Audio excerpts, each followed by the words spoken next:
Nouvelle règle pour les communes de moins de 1000 habitants.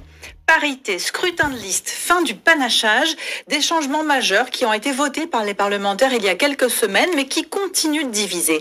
Avec moi sur ce plateau pour en parler, Sylvie Guérégazo, bonjour. Vous êtes la maire de Clavette en Charente-Maritime. Vous êtes également vice-présidente de la communauté d'agglomération de La Rochelle, en charge notamment de l'égalité hommes-femmes. À vos côtés, Cyril Sibert, bonjour. Bonjour. Maire de Chennevel et président de l'association des maires ruraux de la Vienne. Également avec nous, Marie-Jeanne Bellamy, bonjour. Sénatrice de la Vienne. Vous avez voté contre cette réforme du mode de scrutin pour les communes rurales et vous allez nous expliquer pourquoi dans un instant. Plus de 70% des communes françaises comptent moins de 1000 habitants et sont donc concernées par cette réforme. Dans toutes ces municipalités, on votera en mars prochain pour une liste dite paritaire, c'est-à-dire avec une alternance d'hommes et de femmes et sans possibilité de rayer des noms et de les remplacer par d'autres. La parité, un mot qui fait peur. Aucun élu rencontré n'est contre, mais comment faire naître des vocations? La question est plus de trouver des candidats motivés, disponibles, prêts à s'engager, à l'heure où le malaise des élus fait les grands titres. Regardons les derniers chiffres de la Direction générale des collectivités locales qui datent d'avril 2024. 79,2% sont des hommes, 20,8% sont des femmes. L'Association des maires ruraux au niveau national a milité depuis de nombreuses années pour cette loi, mais vous comprenez les doutes que ça peut susciter dans les petites communes notamment?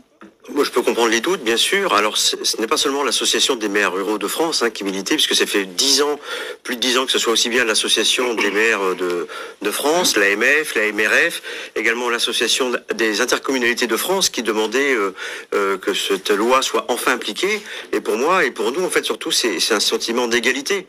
Je crois entendre qu'on a dit oui, ça va trop vite. Attendez, les femmes elles ont le droit de vote depuis 80 ans seulement, et dans la Constitution également, on parle de l'égalité hommes et femmes. Donc on a 256 ans de retard, c'est-à-dire qu'en fait les femmes dans les petites communes n'avaient pas le droit ne pouvaient pas être paritaires sur les listes municipales. Et puis autre chose que je l'aimerais rajouter, j'entends dire oui, ça va trop vite. Mais attendez, Madame la maire l'a expliqué tout à l'heure. En 2013, quand ça a été appliqué pour les communes de plus de 1000 habitants, le délai était pareil, c'était 6 mois. Et aujourd'hui, il n'y a aucune commune qui aimerait revenir en arrière. On ne met pas ça, si on ne met pas cette chose en application. À chaque fois qu'il y a des avancées sociétales, de toute façon, vous avez toujours les mêmes catégories de personnes qui vont vous dire c'est jamais le moment. Le droit de vote des femmes, c'était pas le moment. Et à un moment, si on ne force pas le trait, si on n'oblige pas par la loi, eh bien les femmes, aujourd'hui, mais qui peut penser qu'il n'y a pas des femmes présidentes d'associations, chefs d'entreprise ou maires qui peuvent prendre part sur des listes municipales? En tout cas, en votant contre, c'est sûr qu'on n'aura pas la possibilité aux femmes d'avoir des responsabilités. Moi, ce qui m'a toujours frappé quand on fait des listes municipales, c'est que vous avez des hommes, vous leur proposez, ils vont dire oui ou non, mais tout de suite. Et moi, ça va me dire, faut que je réfléchisse, est-ce que je vais être capable? Mais c'est fou. Cette interrogation qu'on peut avoir avec la fin du panachage, c'est l'intérêt d'aller voter, la motivation à aller voter. Si on ne peut plus ajouter des noms ou retirer des noms sur une liste, l'abstention, plus forte abstention avec cette réforme, pour vous, ça n'est pas un argument? Franchement, je ne pense pas. Je pense qu'au contraire, ça va permettre d'avoir des listes qui sont représentatives complètement par exemple, d'un village, un petit village, au moins de 500 habitants. Parce qu'aujourd'hui, des nouveaux habitants, par exemple, s'ils n'étaient pas connus, ils ne pouvaient pas se présenter à l'élection parce que personne ne les connaissait. Là, on aura la tête de liste ou le tête de liste qui vont préparer leur équipe. Des fois, vous avez des gens avec le tir au pigeon et le panachage qui vont se retrouver autour d'une table. Ils l'avaient pas prévu et ils n'ont pas de projet en commun. Évidemment, ça se passe pas très bien.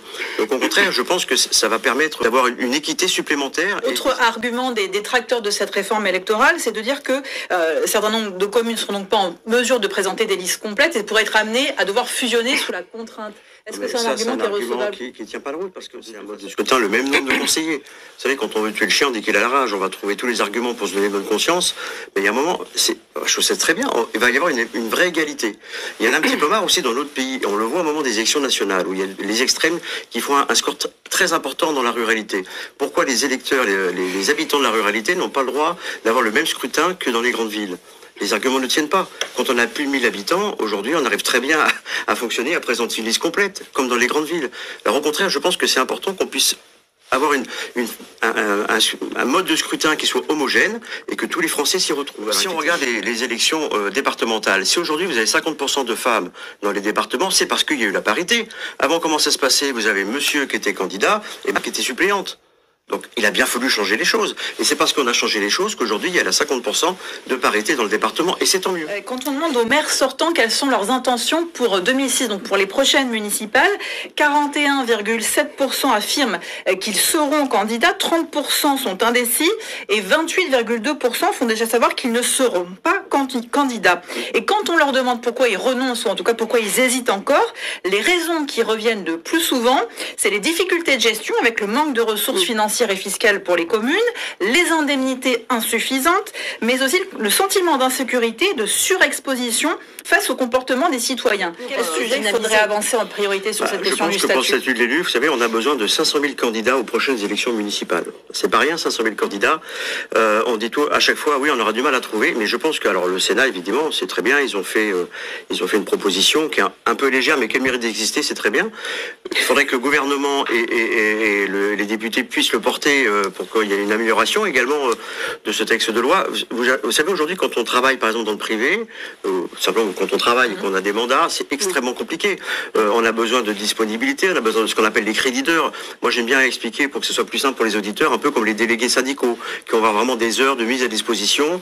C'est des choses qui nous paraissent importantes. Et là, il y a urgence, effectivement. Alors, je pense que c'était vraiment dans le bon ordre, comme vient de me le dire ma collègue juste après. Mais aujourd'hui, que fait le gouvernement? Pourquoi ça ne passe pas à l'Assemblée nationale? Le texte du Sénat est bien. Il va falloir l'enrichir un peu, et c'est très bien. Mais en tout cas, là, et toutes les associations de maires sont extrêmement favorables. Donc, poussons tous ensemble. L'engagement des citoyens en politique, mais aussi dans le monde associatif, est suffisant dans les petites communes. Mais écoutez, moi aussi, je suis un fervent défenseur de l'égalité à tous les niveaux. Et je trouve que c'est intéressant, comme disait Madame le maire tout à l'heure, pour le rôle modèle aussi, les femmes dans les villages, c'est comme dans les grandes villes, elles sont partout, et c'est très bien. Et je remarque aussi que Madame Elisabeth Borne, l'ancienne première ministre, a fait une proposition hier que dans l'Institut des hautes études, il y a un pourcentage de femmes. Alors on va dire oui, on impose. Mais si on n'impose pas à un moment, les choses ne vont pas se faire malheureusement naturellement dans notre pays.